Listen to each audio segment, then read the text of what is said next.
नमस्कार दोस्तों, आज हम पढ़ने वाले हैं कक्षा 8 एनसीईआरटी के प्रकाश पाठ को।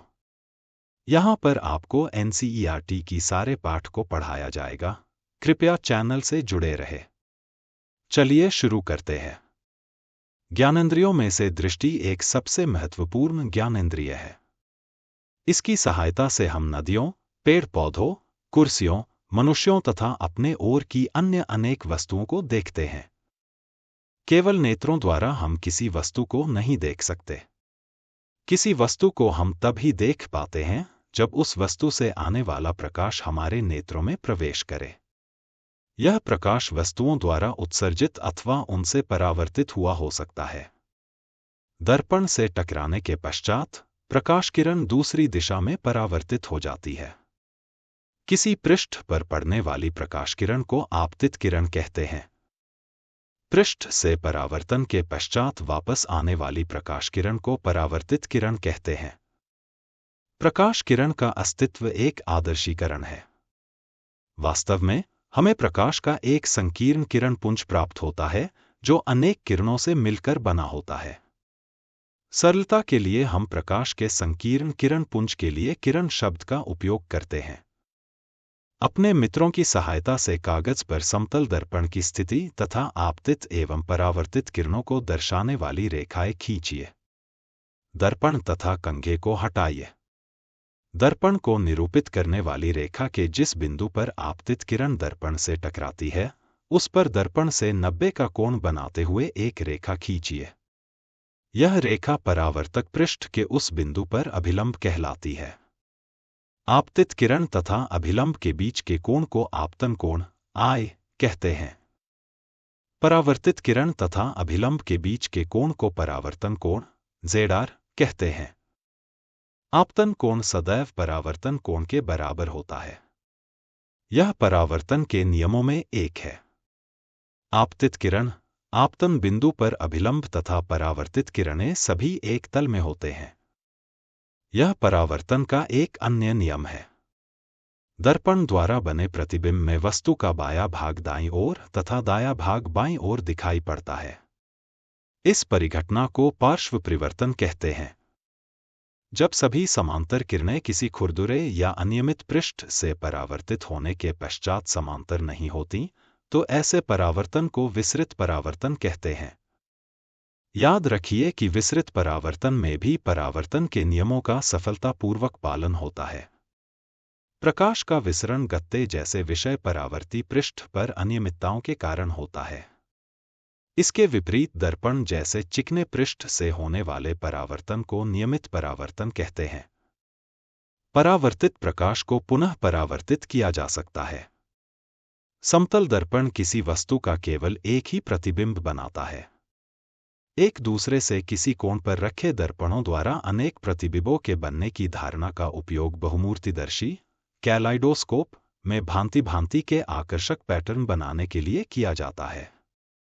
जब समतल दर्पण को किसी विशेष कोण पर इस प्रकार रखा जाए कि उनका किनारा आपस में मिला हो, तब प्रतिबिंबों की संख्या एक से ज्यादा होती है।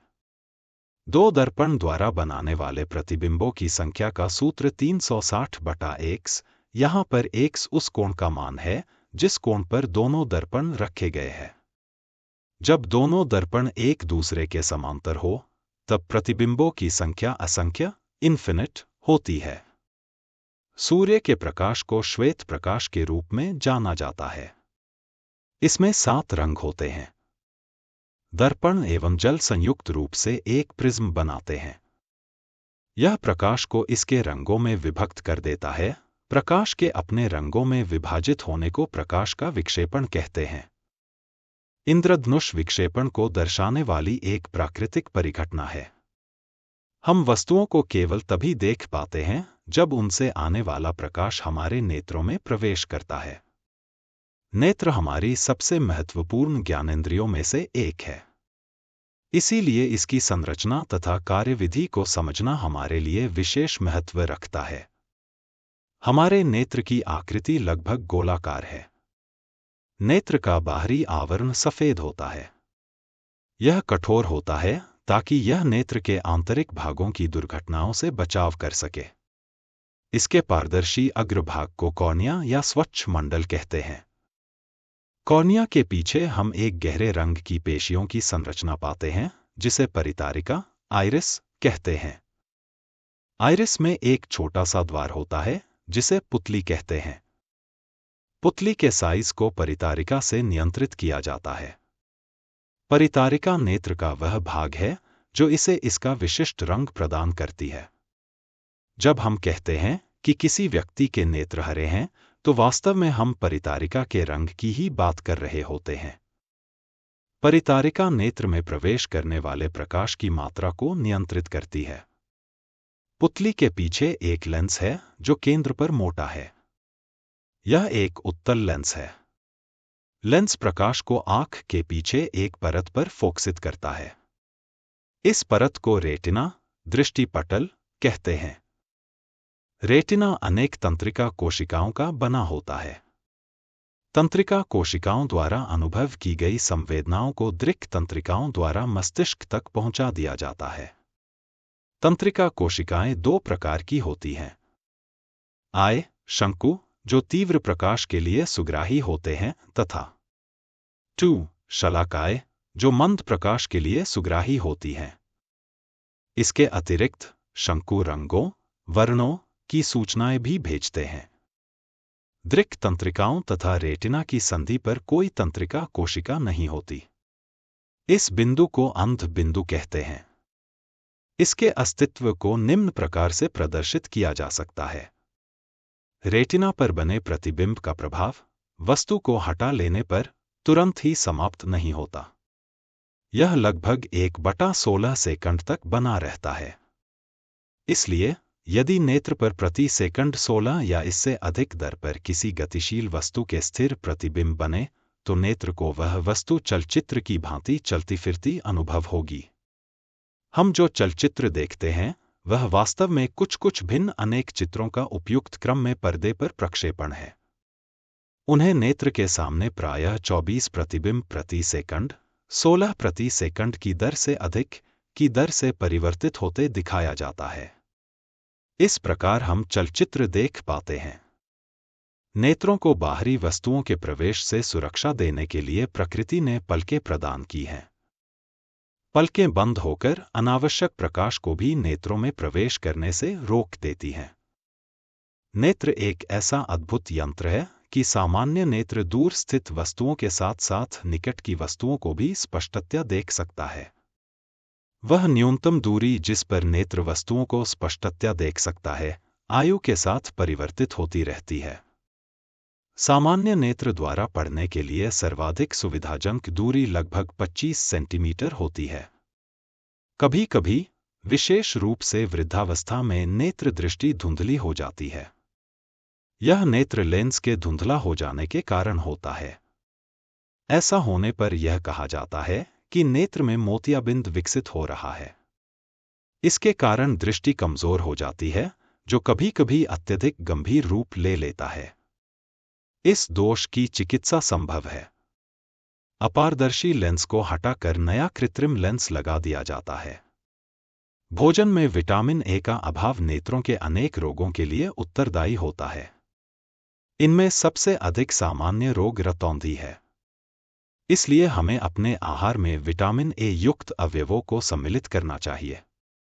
कच्ची गाजर, फूलगोभी तथा हरी सब्जियां जैसे पालक तथा कॉडलीवर तेल में विटामिन ए की प्रचुर मात्रा पाई जाती है।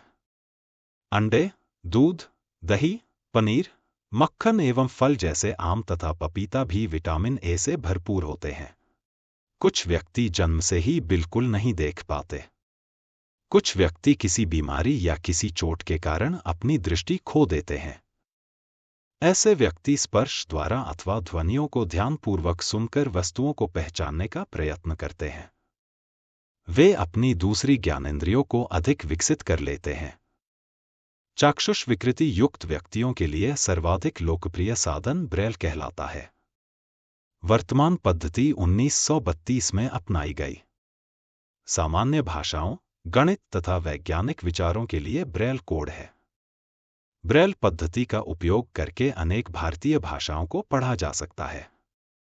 लुई ब्रेल, जो स्वयं एक चक्षुष विकृति युक्त व्यक्ति थे, ने चक्षुष विकृति युक्त व्यक्तियों के लिए एक पद्धति विकसित की तथा इसे 1821 में प्रकाशित किया।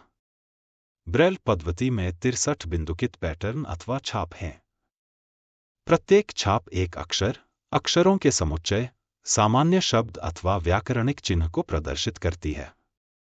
इन पैटर्न को जब ब्रेल शीट पर उभारा जाता है तो ये चाक्षुष विकृति युक्त व्यक्तियों को छूकर शब्दों को पहचानने में सहायता करते हैं। स्पर्श को आसान बनाने के लिए बिंदुओं को थोड़ा सा उभार दिया जाता है। जंतुओं के नेत्र विभिन्न आकृतियों के होते हैं। केकड़े के नेत्र बहुत छोटे होते हैं, परंतु इनके द्वारा केकड़ा चारों ओर देख सकता है।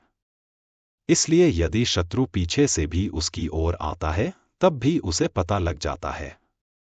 तितली के बड़े नेत्र होते हैं, जो सहस्रों छोटे नेत्रों से मिलकर बने प्रतीत होते हैं। यह केवल सामने अथवा पार्श्व में ही नहीं बल्कि पीछे का भी देख सकती है। उल्लू रात में भली भांति देख सकता है, परंतु दिन में नहीं देख पाता। इसके विपरीत दिन के प्रकाश में सक्रिय पक्षी, चील, गरुड़ दिन में अच्छी प्रकार देख सकते हैं, लेकिन रात में ठीक से नहीं देख पाते। उल्लू के नेत्र में बड़ा कॉर्निया तथा बड़ी पुतली होती है ताकि नेत्र में अधिक प्रकाश प्रवेश कर सके। इसी के साथ साथ इसके रेटिना में बड़ी संख्या में शलाकाएं होती हैं तथा केवल कुछ ही शंकु होते हैं। इसके विपरीत दिन के पक्षियों के नेत्रों में शंकु अधिक तथा शलाकाएं कम होती हैं। इसी तरह के और भी वीडियो देखने के लिए और आने वाले परीक्षाओं में बेहतरीन प्रदर्शन करने हेतु चैनल को सब्सक्राइब करें। धन्यवाद।